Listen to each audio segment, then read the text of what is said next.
and apart from its many faults, the tiles are too stretched in this section, causing it to leak.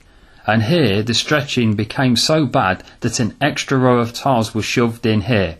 You would be amazed, and I know I still am, how many roofers and builders fall into this trap. So let's not follow them, and this is how to tile a roof. Starting here with good old Photoshop, I'm going to deconstruct this roof and show you how it was created, so you can do exactly the same thing with your roof. Let's take this picture to be your newly stripped roof ready for tiling. Make sure that the roof rafters or trusses are fully clean of any splinters or old nails that may ruin the membrane or under tiler's felt that's going to go on next. The next step is to roll out your chosen. Firstly, get 2 of the roof tiles you will be using and 2 roofing battens, sometimes known as roofing laths. Now place these onto the roof without nailing them. This will mean you can adjust the gaps between the battens at will. Make sure the tiles are overlapping and that the tile lugs are seated and properly hooked onto the top of the battens. Now set the bottom tile overhang. Normally this works out at about 50mm.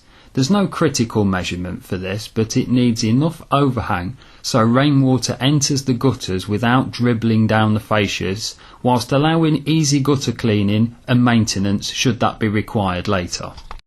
Here are the roof tiles set into the gutter. Now let's set the overlap for the tile itself. On this smooth grey, it's 75mm.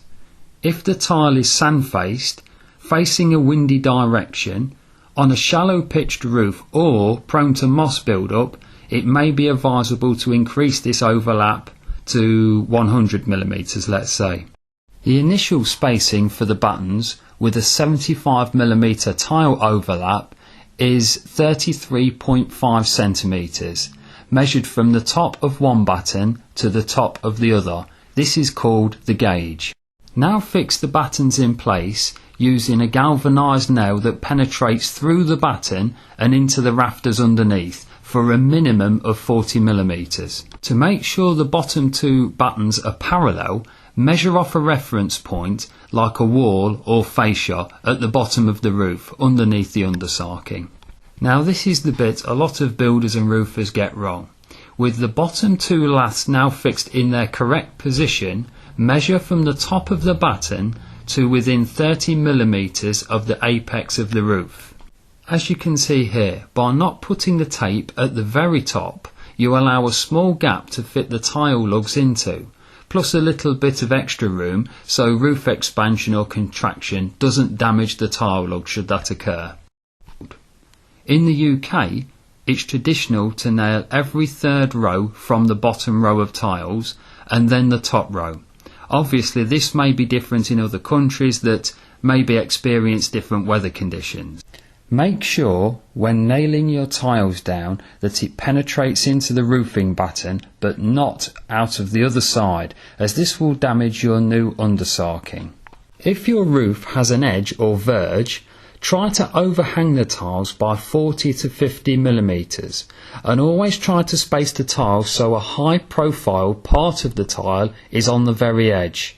This directs any rainwater from dribbling over the edge and onto the walls of the building.